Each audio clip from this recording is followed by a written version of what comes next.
শুরু করছি আজকের গল্প লীলা মজুমদারের লেখা পটদিদি।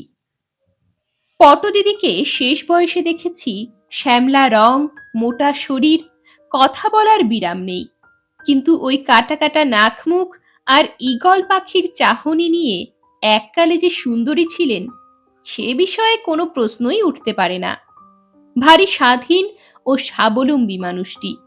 বিয়ের সময় বাপ যেসব টাকা কড়ি বাড়িঘর দিয়েছিলেন সে সমস্তই কোন কালে একে ওকে ইত্যাদিকে বিলিয়ে কিচ্ছু না দিয়েই জীবনটা শেষ কটা বছর দিব্যি কাটিয়ে দিলেন।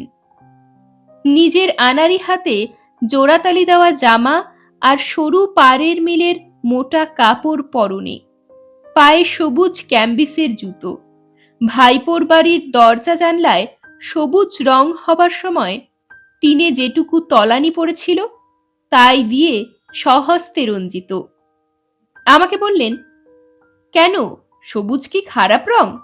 তাহলে আর গাছপালা সবুজ হতো না। তাছাড়া কত সুবিধা ভেবে দেখো, ময়লা হলেও টের পাবার জো নেই, অথচ 1 পয়সা খরচ নেই। আচ্ছা, ওই মন্দির প্যাটার্নের বড় বাড়িগুলোকে আলাদা টুকরিতে ভরে লাগেজ বাড়াচ্ছিস কেন? মধুপুরের পাট তোলা হচ্ছিল। আমি কর্মী, পটদিদি উৎসাহী দর্শক। বলতে ভুলে গেছি যে তিনি আমার মায়ের বয়সী ননদিনী। আমি বললাম, তা না হলে কিভাবে নেব, ভেঙে যাবে যে, এত কষ্ট করে তৈরি করা। পটদিদি বললেন, তাতে কি হয়েছে, বিছানার ভেতর প্যাক করে নিবি। কষ্ট করে করা হলেও জাপানি চিনেমাটির চায়ের সেটের চেয়ে তো আর দামি নয়।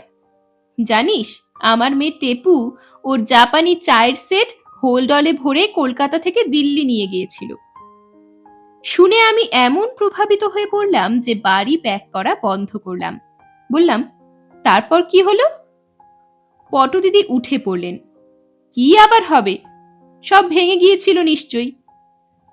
এই রকম ছিলেন আমার পটদিদি। তিনি কিন্তু আমার মন গড়া গল্পের বইয়ের চরিত্র নন, সত্যিকারের মানুষ। ভারতের প্রথম মহিলা অঙ্কে গ্র্যাজুয়েট। নাম ছিল স্নেহলতা মৈত্র। হয়তো 1883 সালে জন্মেছিলেন। সাংসারিক দিক থেকে খুব একটা সুখী ছিলেন না, তবে দুঃখ টুক্ষ তার গায়ে আঁচড় কাটতে পারত না। সম্পূর্ণ নিজের হাতে তৈরি এক অদৃশ্য জগতে বাস করতেন। বগলে একটা পরিষ্কার ন্যাকড়া দিয়ে বাঁধা পুটুলি থাকতো, আর একটা তালিমারা কালো পুরুষদের ছাতা। বলতেন, ওই পুটুলিতে যা আছে তাই দিয়ে সংসারের যাবতীয় প্রয়োজন মেটানো যায়। ঐহিক এবং পারত্রিক। 2টো লেবু, গুটি চারেক মিয়ে যাওয়া বিস্কুট, একটা রুদ্রাক্ষের মালা, পরমহংসদেবের ছোট্ট একটা ছবি, ব্যাস, আর কি চাই। পরমহংসদেব নাকি ছোটবেলায় ওকে কোলে করেছিলেন, তাই আজ পর্যন্ত কেউ তার এতটুকু অনিষ্ট করতে পারেনি।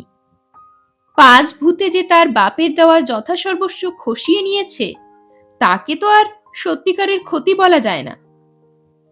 একবার একটা স্কুলের পুরস্কার বিতরণী সভায় পুটুলি বগলে পটদিদিকে দেখেছি। সেকালে লাটমেম লেডি উইলিংটনের সঙ্গে বিশুদ্ধ ইংরেজিতে গল্প করছেন।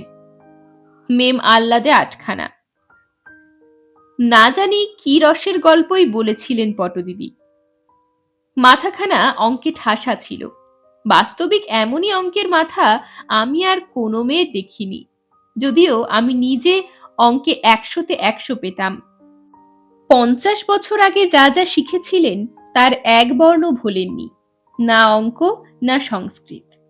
চর্চার অভাব তার কিছু করতে পারত না। একটা টুল টেনে নিয়ে অমনি বিএ ক্লাসের ছেলে মেয়েদের অঙ্ক বোঝাতে বসে গেছেন। অমনি যত রাজ্যের জটিল সমস্যা জলের মতো পরিষ্কার হয়ে যেত। আর শুধু অঙ্কের কেন, সকলের সব সমস্যা মেটাবার আশ্চর্য সব উপায় ঠাউরাতে পারতেন। একদিন বললেন, ধোপার বাড়ির কাপড়ের সঙ্গে বাড়িতে ছাড় পোকা এসেছে তো কি হয়েছে, ছাড় পোকার জায়গায় একটু ঝোলা গুড় মাখা, তারপর শিশিতে ভরে কিছু লাল পিঁপড়ে এনে ছেড়ে দে। সব ছারপোকা খেয়ে শেষ তো করবেই, তোদেরও কামড়াবে। আমরা শিউরে উঠলাম, কি সর্বনাশ! তারপর লাল পিঁপড়ে যাবে কিসে? পটদিদি তাচ্ছিল্যের সুরে বললেন, তারও নিশ্চয়ই সহজ উপায় আছে, খোঁজ করে দেখ।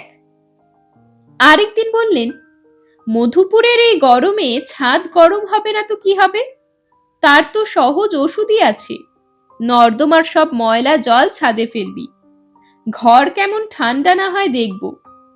তা গন্ধ একটু হবেই, কিন্তু ময়লাগুলো শুকিয়ে কি চমৎকার সার হবে বল দেখিনি।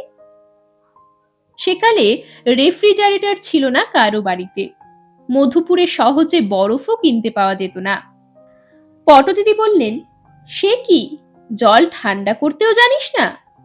এক কলসি জলের চারিদিকে সপসপে ভিজে তোয়ালা জড়িয়ে চড়চড়ে রোদে বসিয়ে রাখ ঘন্টাখানেক, বরফের মতো ঠান্ডা হয়ে যাবে। বাস্তবিক তাই করে দেখেছি, তোয়ালেও শুকলো, জলও হিম। আরেকবার বলেছিলেন, লঙ্কার গন্ধ চাই, কিন্তু ঝাল হলে চলবে না। সে আর এমন কি শক্ত, রান্না হয়ে গেলে কড়াই শুদ্ধ ঝোল নামিয়ে ওই টকবকে গরম ঝোলে গোটা 12 বোটা শুদ্ধ ঝাল কাঁচা লঙ্কা ছেড়ে ঢাকা দিয়ে দিবি। 5 মিনিট বাদে লঙ্কাগুলো তুলে ফেলে তরকারি ঢেকে রাখিস, সুগন্ধে ভুরভুর করবে।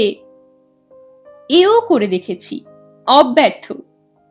একদিন পটদিদি হঠাৎ বললেন, দেখ, একবার আমার মাথাটার কি যেন হলো, খালি মনে হতে লাগলো আমি আমি নই, আমি আমার ছোট বোন বুড়ু।